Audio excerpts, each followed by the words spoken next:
Well, very good to have all of you here. And you've all spent, some of you probably your lifetime.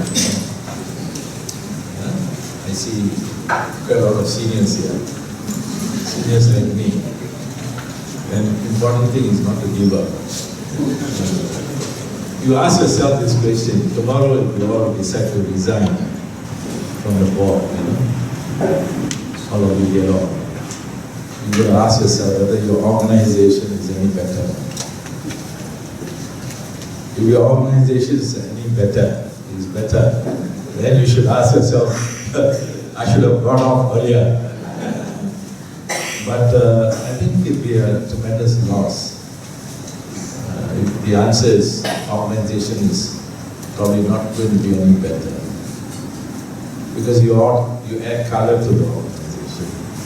You bring divergencies, diversions to your organization, different thoughts, different ideas. You contribute different colors, you shape your organization, which is very important.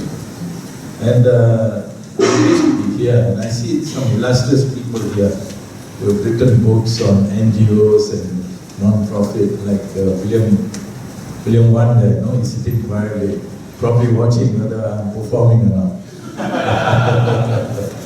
Well, I'm glad, he's still really active. That's the spirit, You keep yourself going as long as you can. Because you stimulate your thinking, your ideas and all that. Very important. An idle mind is a devil's workshop. Right? You need to keep yourself going. If you are engaged, you can do the best you can. At least you can help 1-2 people to shape their life. You've done quite a lot. Imagine if each of you help 3 or 4 people. You know how many here? About 150 or so, right? 150, 100. Yes. So you count about 300 people, 400 people's life can be shaped and changed. And it's a very good contribution. What is very important for board members is to have a feel-good effect. You must have, when you go to a board meeting, when you come out, you are with the organization, you must have a feel-good effect. If you go there, you feel miserable coming out of a meeting. And sometimes it becomes a pain for some of us. You go to the meeting, and then you bicker, you fight, you have differences, and then you give ideas, you hammer down. Imagine you get all that. It's very painful. Then you have to think whether that's a worthy organization to belong to. A lot of organizations do that. After a while, people tear their hairs and they are a bit civil today. Those days, my time, you go into real knuckle duster fights. But today, people are a bit more civil. So you must have a real warm glow. Feel good, sir. A warm glow will lift up your feelings. And organizations that contribute, so you go to your board, and members come out of it, have a real feeling of a warm glow. That means you are right. The climate is good. The organization climate is good. And it invigorates your organization in yourself and makes yourself contribute. So you have to be a thermometer yourself. Sometimes you forget. You go there, you feel very cold. Half the time it's abrasive. And then, and a lot of people tell me, what is the definition of a board? What is a board? You define a board. So one cute fellow told me, one senior told me, I've been in this organization for 30 years now, I spent my youth in this organization. So this definition of the board, very interesting. Board is defined as an organization or a group of people that meet, keep minutes and raise hours. Yeah. All the time you keep minutes, right? And then you talk all the time. And then the poor secretary got to keep all the minutes. So you waste a lot of hours talking, and then at the end you ask yourself, what have we achieved, except maybe watching the bottom line of the organization and other things. So it's an interesting issue. So as board people, I think things are changing. I think you have to be very mindful of the changing scenario. You would have to be aware of the people who are end users of your services. Who are they? What are they like? Why are they there? And more importantly, it's not just be happy, with the people that you serve. They may be just a tip of the iceberg. Everybody who comes to your service, there are 10 others who may not know about your needs, cannot get access to your organization. So a good board, having a good stewardship, must be able to look at your end users of your organization. Who are they? Are they changing? Who are the people coming? And many organizations you go today, it's the same group of people, singing the same song, having the same tune, and the same people saying the same things. There's no turnover, there's no change. And you ask yourself why. And organizations continue to be maintaining the systems, maintaining. You are dealing with the converters. You've got to sit down and ask, is our organization changing? Is it being able to do a reach out to others who may be there, who has a need, who have needs, but they can't get access to our organization? And why are they not able to get access to your organization? Why are the same old people coming and others not coming? You've got to ask yourself this question. So if you really search that, you find really interesting answers of why they are not there. How can we change our service delivery? How we can be a bit more effective in getting to those people who really need us? And how can we therefore manage and deliver the services that is really needed? Maybe can we change for the better? Can we be more proactive? I think these are the questions a good steward of the board will ask. And most of the time we go there to the meetings, we get the minutes, we look at the accounts, we all feel happy, we're keeping to the bottom line.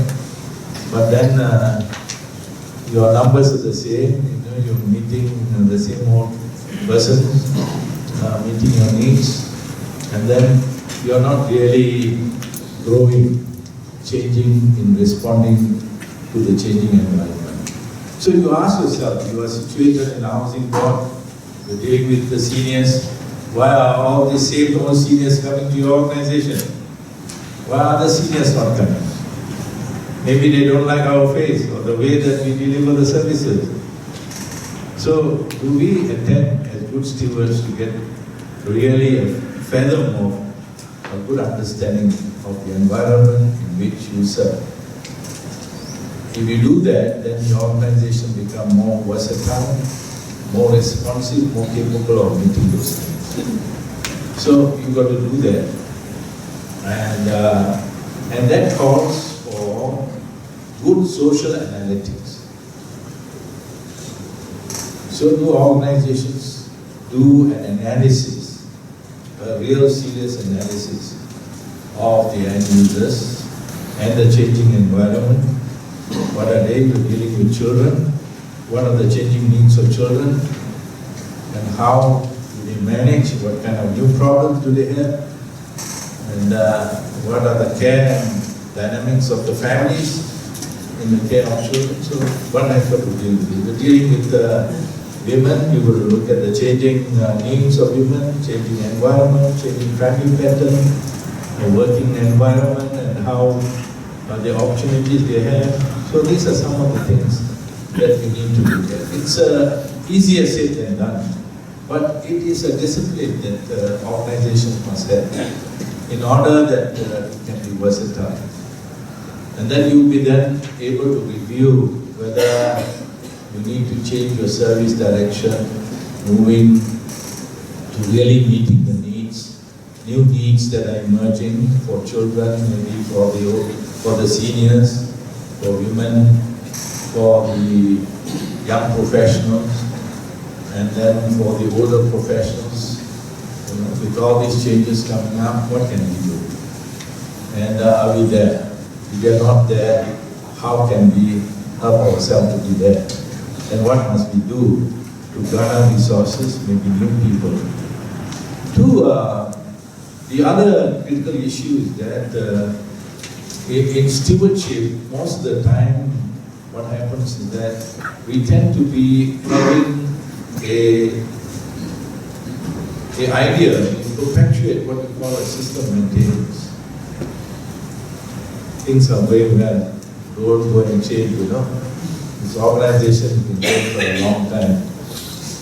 And don't rock the boat, you know, after all we are going to be here. And life is going to be miserable for us if we change direction, change course. So let's steer clear of all these things. And there's no need to be doing any new thing because we have been surviving on this mode for a long time, so let's keep that way.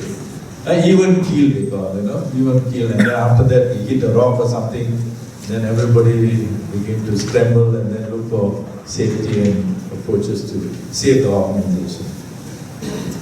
So it's important. So let me just, before I do, is to have, how many of you have served this organization less than 5 years? Yes, less than 5 years, very few. How many have served between 6 years to 10 years? Okay, a bit more. How many have served the organizations 10 years and above? They're all shy, you know, they don't want to be. Some of them, you know, have been serving the organization for 15 years, 20 years, some of them, you know. How many are here 30 years ago? William? No, he started kindness movement very shortly there. You see, below 5 years, I would call them the go-go type. Go-go stewardship. Why go-go? Because they're young, you know, vibrant, and then they're on the fire, they want to get things done, and then they're on the board, they want to push things through, and then after that they get frustrated because half the other fellas are the no-go type, you know. So you have the go-go type. So look at your board, analyze the kind of stewardship you have, the profile, very important. So below 5 years, you have more below 5 years than they are on the go. Yeah, I've got 5 minutes left.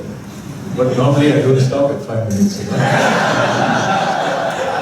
Well, now the other thing you have is a need to, between 6 years to 10 years.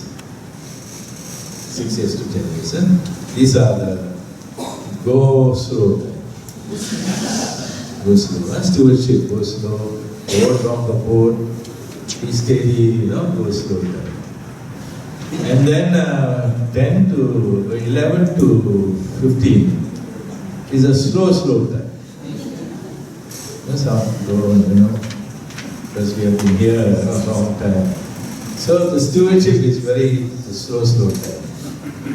Then between 15 years, 16 and above, the no-go type, you know. No-go, because they have been there long enough, the organization, so let's not do anything drastic, you know.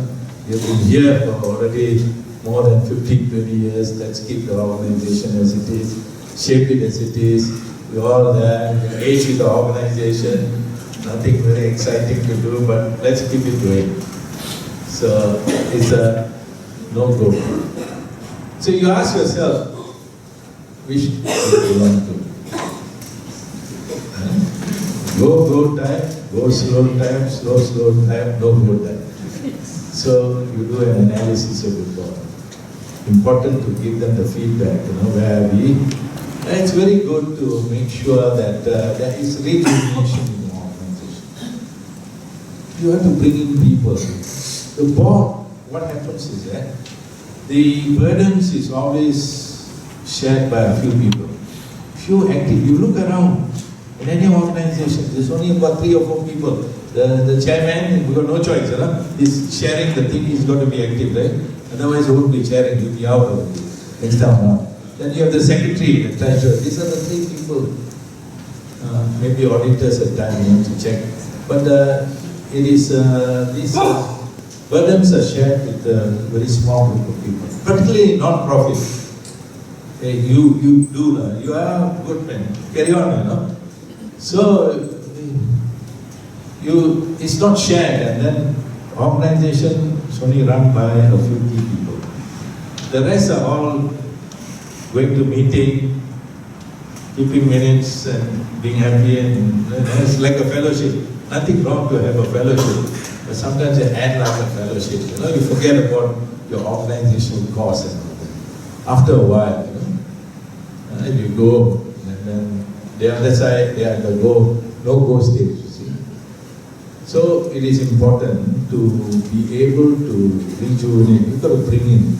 And it's important, therefore, to enlarge your organizational base. That means you must have interest group or task groups. You are a board, you say, look, let's go and set up a task group to look at the needs of children today. Let's look at what's the feedback about our organization. Set up a different interest group or task group to bring in people. You need not have to do the job yourself.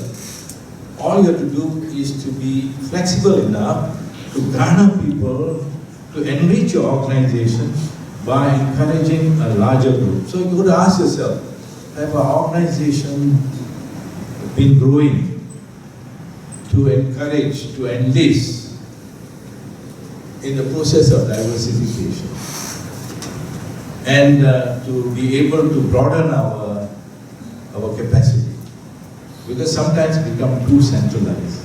Stewardship, yes. Stewardship, 1 minute left. So how to do stewardship within 1 minute? Anyway, you can still do it, right? Within 1 minute, you can say a lot of things that ruffle you all up. But what is important is to be able to think of ways of enlarging your base. And voluntary non-profit, the problem is that you are dependent on a small base of 15 to 20 people. Maybe I have never come an organization with 30, 40 people sitting there. But it is good to see how you can co-opt, encourage and grow. And by doing so, you would be therefore helping your organization to respond to changing demand and the challenges. That's important. Helping yourself to grow. And stewardship is, how do we engage? How do we inspire? How do we bring in people? And that also helps in terms of your rejuvenation of your organization. You are able to cultivate, you are able to grow, you are able to inspire other people to be involved. Because no man is an island to himself. So we tend to be insular. We have to be exular, looking outside, externalize, and seeing how we can tap some of these useful younger people who are there, who have the capacity, who have the thinking, who can contribute a change to the organization. And that brings about change. And change is important. And if you look at your organization, its stewardship, have our organization changed its services over the last few years? Do we undertake a review of the organization to see how the organization can therefore help to be developed, to be strengthened? Have you undertaken a review exercise? So if you have not taken a review exercise, then it's good to get external party and others who are internal to ensure. I'm sure you people are internal, but you have the same old fellas coming in and you tell the same old story. and you sing the same old song, and you find the same old solution.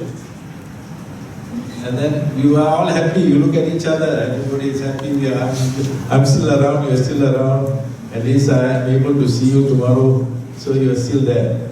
So I think that's not going to help. So good stewardship will have to be thinking about how to problem solve new challenges out there. And how do we therefore bring our organization to where the needs are.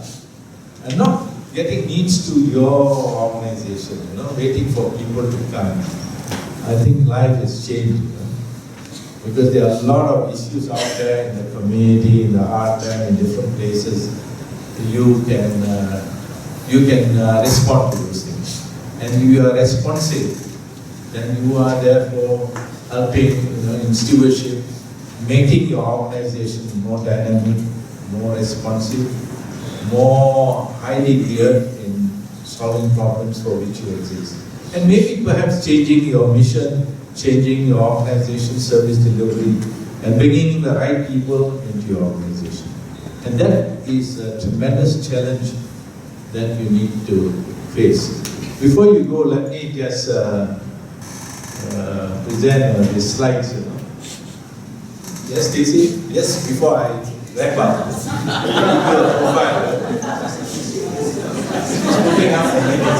Don't see me there, no point.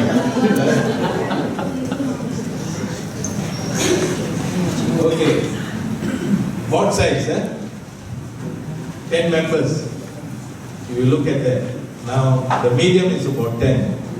In some organizations, more than 10 now, 22, 23, very few. Very few, about 4 organizations, about 20, So you look at it, the medium is about 10.